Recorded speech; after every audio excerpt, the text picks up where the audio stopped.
আসসালামু আলাইকুম। সবার আগে বাছাই করা 10টি আন্তর্জাতিক খবর জানিয়ে দেব। প্রথমেই থাকছে শিরোনাম।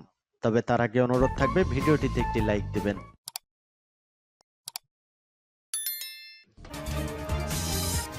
জানিয়ে দিব হাতে থাকা সর্বশেষ আপডেট আন্তর্জাতিক সংবাদ। প্রথমেই সংবাদ শিরোনাম, ট্রাম্পের প্রতিশোধ ইসরায়েলের ওপর নেবে ইরান। এরপর জানিয়ে দিব নাসরুল্লাহর জানাজায় অংশ নিতে বৈরুতে লাখো মানুষের ঢল। এদিকে মার্কিন যুদ্ধবিমান লক্ষ্য করে ইয়েমেনি যোদ্ধাদের ক্ষেপণাস্ত্র হামলা নিয়ে যা জানা গেল। এরপর জানিয়ে দিব ইউক্রেনের শান্তিরক্ষা মিশনে সেনা পাঠাতে পারে সুইজারল্যান্ড। আরও জানিয়ে দিব সৌদিতে এক সপ্তাহে 21,000 অবৈধ প্রবাসী গ্রেফতার। সর্বশেষ জানিয়ে দিব ট্রাম্পের নিশানায় পড়ে নায়ক থেকে রাতারাতি জোকার, এখন কি করবেন জেলেনস্কি। এতক্ষণ শুনছিলেন সংবাদ শিরোনাম, এবারে বিস্তারিত।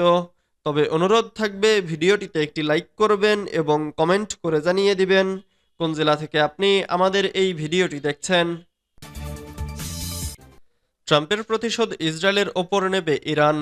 ইসলামিক প্রজাতন্ত্র ইরানের ওপর সর্বোচ্চ আর্থিক নিষেধাজ্ঞা আরোপের হুমকি দিয়েছেন মার্কিন প্রেসিডেন্ট ডোনাল্ড ট্রাম্প। এরপরই পাল্টা পদক্ষেপের ঘোষণা দিয়েছে ইরান। যুক্তরাষ্ট্র ইট মারলে বিপরীতে পাটকেল ছুড়তে চান আয়াতুল্লাহ আলী খামেনি। তবে এজন্য সরাসরি যুক্তরাষ্ট্রে আঘাত হানবে না তেহরান, বরং মধ্যপ্রাচ্যে নিজের পরম শত্রু ইসরায়েলকে নিশ্চিহ্ন করে দিতে চায় ইসলামী প্রজাতন্ত্র। ট্রাম্প ক্ষমতায় আসার আগে গত বছর 2 দফা ইসরায়েলে বড় ধরনের হামলা চালায় ইসরায়েল। দুবাই আকাশপথে চালানো এই হামলায় অপ্রস্তুত হয়ে গিয়েছিল ইসরায়েল। এমনকি ইসরায়েলকে বাঁচাতে এগিয়ে আসে বহুজাতিক বাহিনী। তারপরও ইরানের হামলা ঠেকানো যায়নি। ইরানের আগ্রাসী পদক্ষেপে আতঙ্কিত হয়ে পড়ে ইসরায়েল। তবে গেল জানুয়ারিতে ট্রাম্প দ্বিতীয় মেয়াদে যুক্তরাষ্ট্রের প্রেসিডেন্টের দায়িত্ব নেওয়ার পর ভরসা ফিরে পান নেতানিয়াহু। অন্যদিকে ইরান থেমে আছে এমনটাও নয়। দেশটির ইসলামী বিপ্লবী গার্ড বাহিনীর জেনারেল ইব্রাহিম জাব্বারি ভাষায়, উপযুক্ত সময়ে অপারেশন ট্রু প্রমিস 3 চালাবে তারা। এতটা নিখুঁত ও বড় পরিসরে এই হামলা চালানো হবে যা ইসরায়েল গুড়িয়ে দেওয়ার জন্য যথেষ্ট হবে। নাসরুল্লাহর জানাজায় অংশ নিতে বৈরুতে লাখো মানুষের ঢল। হিজবুল্লাহর দীর্ঘকালীন নেতা সৈয়দ হাসান নাসরুল্লাহ এবং তার নিযুক্ত উত্তরসূরি সৈয়দ হাশেম সাফিউদ্দিনের জানাজায় অংশ নিতে বৈরুতে জড়ো হয়েছেন লাখ লাখ শোকার্ত মানুষ। ইরনা নিউজ এজেন্সি জানিয়েছে, রোববার 23 ফেব্রুয়ারি বৈরুত স্টেডিয়াম ও দক্ষিণ বৈরুতের আশেপাশের রাস্তায় জড়ো হয় জনতা। এর ফুটেজ ইরনার ওয়েবসাইটে সম্প্রচারিত করা হচ্ছে। ইরানের পার্লামেন্টের স্পিকার মোহাম্মদ বাকের কালিবাফ এবং পররাষ্ট্রমন্ত্রী আব্বাস আরাগচি সহ প্রতিনিধিদের পাশাপাশি বেসরকারি নাগরিকরাও এতে অংশ নিয়েছেন। সেই সঙ্গে বিশ্বের বিভিন্ন দেশ থেকে সাংবাদিক, মানবাধিকার কর্মী এবং প্রভাবশালী অ্যাক্টিভিস্টদের একটি বড় অংশ সেখানে জড়ো হয়েছেন। এর মধ্যে রয়েছেন দক্ষিণ আফ্রিকার বর্ণবাদ বিরোধী নেতা নেলসন ম্যান্ডেলার নাতি ম্যান্ডোলা ম্যান্ডেলা। হিজবুল্লাহ কর্মকর্তা আলী দামুশ সাংবাদিকদের বলেন, 65টি দেশের প্রায় 800 বিশিষ্ট ব্যক্তিত্ব জানাজায় অংশ নেবেন। আল জাজিরা জানিয়েছে, বৈরুতের দক্ষিণ শহরতলিতে বিমানবন্দর সড়কের পাশে এক টুকরো জমিতে নাসরুল্লাহকে সমাহিত করা হবে। দক্ষিণ লেবাননের দেল কানুন এন্নাহার শহরে সাফিউদ্দিনকে দাফন করা হবে। মার্কিন যুদ্ধবিমান লক্ষ্য করে ইয়েমেনি যোদ্ধাদের ক্ষেপণাস্ত্র হামলা নিয়ে যা জানা গেল। মার্কিন F-16 যুদ্ধবিমান লক্ষ্য করে ক্ষেপণাস্ত্র হামলা চালিয়েছে ইয়েমেনের প্রতিরোধ যোদ্ধা হুথি বিদ্রোহীরা। তবে ক্ষেপণাস্ত্রটি যুদ্ধবিমানে আঘাত হানতে ব্যর্থ হয়। মার্কিন 2 কর্মকর্তা সংবাদ মাধ্যমকে এ তথ্য জানিয়েছেন। নাম প্রকাশ না করার শর্তে একজন মার্কিন কর্মকর্তা বলেন, বিমানটিকে লক্ষ্য করে লোহিত সাগর থেকে নাকি ইয়েমেনের অভ্যন্তর থেকে হামলা চালানো হয়েছে, সে সম্পর্কে স্পষ্ট কিছু জানা যায়নি। তিনি আরও বলেন, এর মাধ্যমে হুথি বিদ্রোহীদের সক্ষমতা প্রকাশ পাচ্ছে।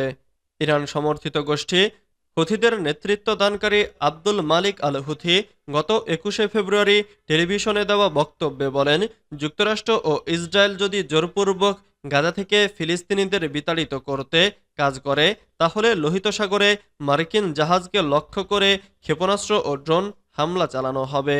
গত ১৯ জানুয়ারি ইসরায়েল ও হামাসের মধ্যে গাজা নিয়ে যুদ্ধবিরতি চুক্তি অনুষ্ঠিত হয়। তবে শনিবার ৬ জিম্মিকে মুক্তি দেওয়ার পর তাতে অপমানের অভিযোগ তুলে ফিলিস্তিনিদের মুক্তি আটকে দিয়েছেন ইসরায়েলের প্রধানমন্ত্রী বেনিয়ামিন নেতানিয়াহু। এর ফলে যুদ্ধবিরতি চুক্তি নিয়ে নতুন আশঙ্কা তৈরি হয়েছে। ইউক্রেনের শান্তিরক্ষা মিশনে সেনা পাঠাতে পারে সুইজারল্যান্ড। সুইজারল্যান্ড ভবিষ্যৎ ইউক্রেনের শান্তিরক্ষা মিশনে সৈন্য পাঠাতে পারে, এমন কথা বলেছেন সুইস সশস্ত্র বাহিনীর প্রধান থমাস সুয়েসলি।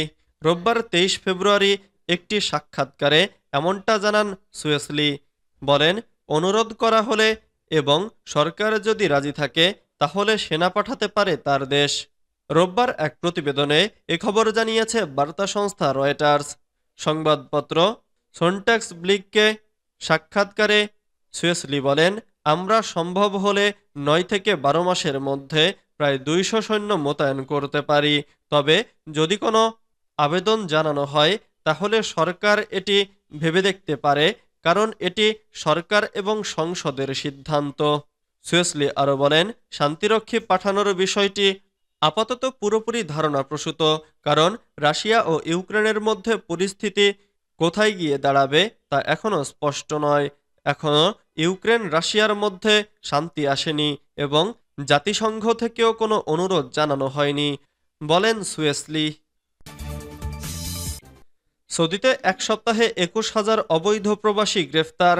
সৌদি আরবে ২১,২২২ জন অবৈধ প্রবাসীকে গ্রেফতার করা হয়েছে। গত এক সপ্তাহে একাধিক ঘটনায় জড়িত থাকার কারণে তাদের গ্রেফতার করা হয়। তার মধ্যে রয়েছে আবাসিক আইন লঙ্ঘন, সীমান্ত নিরাপত্তা ও শ্রম আইন লঙ্ঘন।